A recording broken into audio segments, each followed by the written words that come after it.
Thank you for dropping by.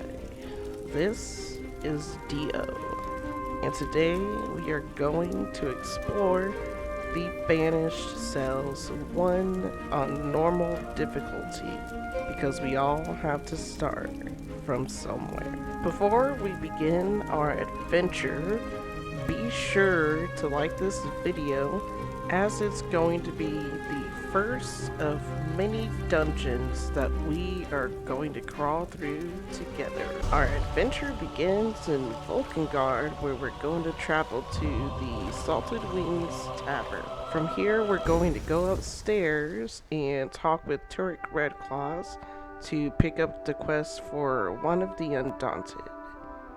This quest will take us to the upper part of Audrion, where the Banished Cells is located. Once you enter the dungeon, there's going to be a room to the right where you're going to have to clear your first batch of ads, and then you're going to talk to the NPC to grab the quest for the dungeon. Playing the quest for the first time will grant a skill point. This also applies to your first completion of any dungeon, trial, or arena. The first set of rooms that you're going to go through is just going to be clearing some very basic ads. There's nothing really to them, but just burn through them and then get over to the first boss.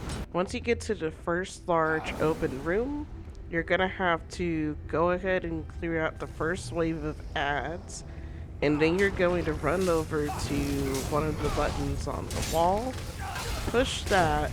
A second wave of ads is going to come through, and then you have to go and push the other button on the wall, and that will spawn your first boss.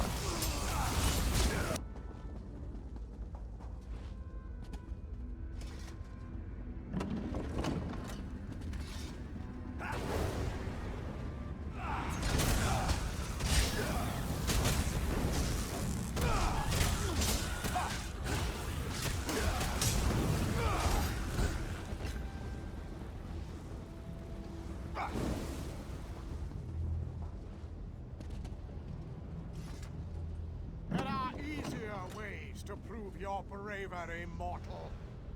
Shadowrend is going to be the first boss that you encounter in the dungeon. It's not particularly hard, but it does require either dodging, blocking, and some abilities that are uninterrupted that you will need to break free from. For example, that first attack was a tail whip that you'll either need to roll dodge out of or block to mitigate damage. Shadowrend will also drop the Shadowrend monster set, but only on veteran difficulty. On top of that, there are also 3 possible dungeon sets that will drop throughout the dungeon from the bosses, and there are also 2 leads that you can find for mythics in the dungeon. One lead will drop from the fodder that you kill throughout the dungeon, and then another lead will only drop from the final boss.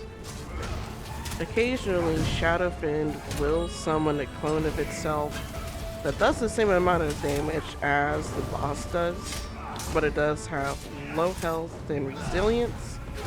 You do have to kill the clone in order for it to disappear.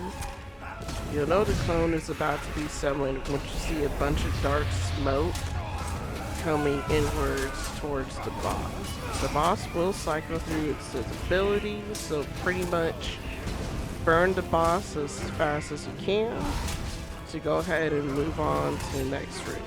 Once you progress further into the dungeon, you will start seeing ads that will have little clones of Shadowrend. They just won't have all of Shadowrend's abilities minus the charge. Other than that, you're just basically burning through ads and make your way to the next boss room. The second boss is going to be the Skeletal Destroyer, and this boss will summon ads periodically throughout the fight. If you don't clear those ads after a certain amount of time, they do target a player and explode, this boss will also perform a stomp heavy attack that is telegraphed and you're able to either roll dodge out of. You could block it, though it's not recommended.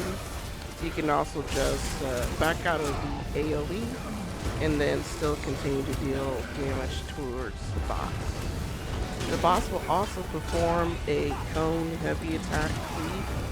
So if you are within the range, you should either dodge roll out, walk out if you can. If you're not able to avoid it, go ahead and block the damage. Just make sure that you heal up afterwards.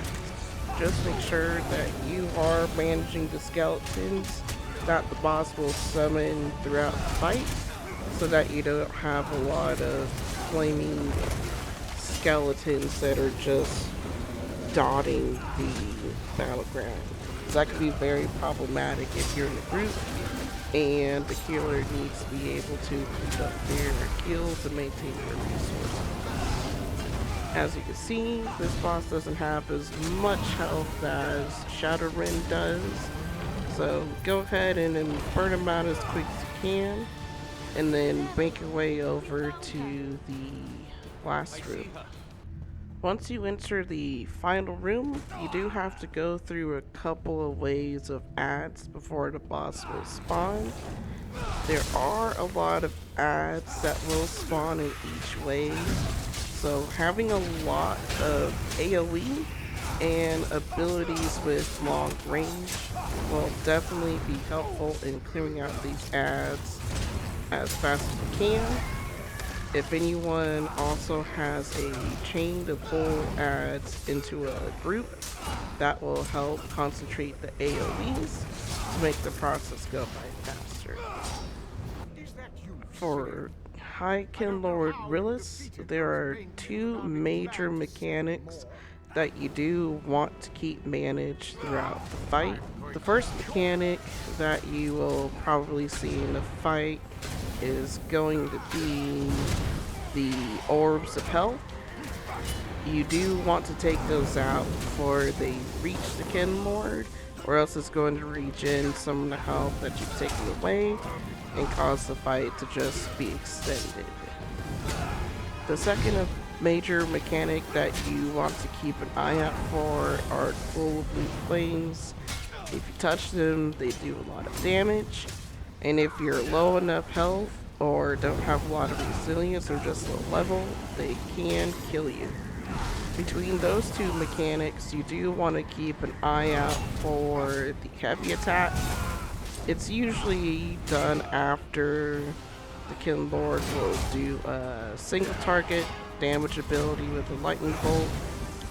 You will also usually see the indicator for the heavy attack with the yellow lines going inward towards the boss. If you're in a group, the tank would be able to handle the heavy attack, but the single target lightning will damage a random player. So just either keep your heals up, or if you do notice the animation before it's executed, go ahead and either block or do a dodge roll just in case. If you keep the boss in a relatively small area, you should be able to burn through him pretty fast. Just be aware of his AoE flames. Get out of those as soon as they pop up on the ground. Once the final boss is killed, the final scene for the dungeon that's scripted will play. If you are completing the quest for the dungeon, you do have to wait for the dialogue to finish in order to talk to the NPC to turn the quest they had completed. Otherwise, if you don't have anything else to do in the dungeon, this is pretty much the end and you're free to leave the dungeon at this point.